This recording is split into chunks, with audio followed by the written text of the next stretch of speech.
This experiment is going to test for motility. So what we're going to do is we're going from a petri dish, our stock plate.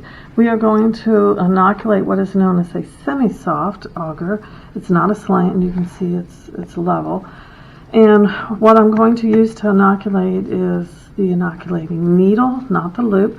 So I'm going to take inoculum. I'm just going to stab it straight down and back up, incubate it, and we will see whether the growth remains right along where the stab was or does it spread out from there. If the organism is motile, it's going to be spreading out through that semi-soft agar and throughout the medium away from that initial stab line. And if it is non-motile, the growth will remain just along the stab line.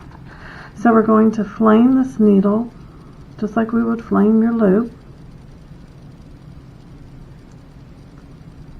Let it cool. I always stress we're working right around the within our sterile range.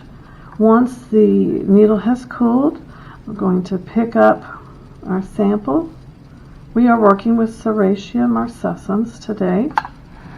I have a nice strong inoculum. I'm going to flame the tube. I'm now going to go in the tube, and I'm just going to stab. Try to go right about the middle.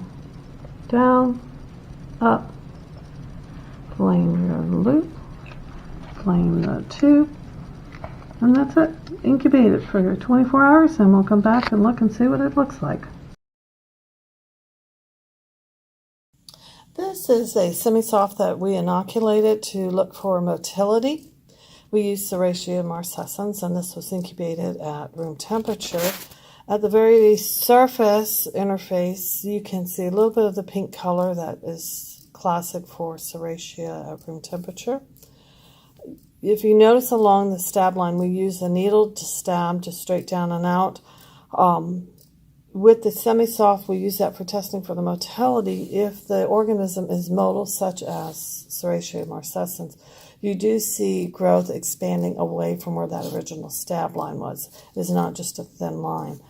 So you do see the growth starting to spread out from that. That would be a positive result for motility.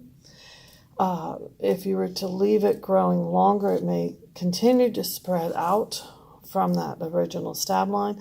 If the organism is non-motile, the growth would just be along that initial stab line and would not extend out from that.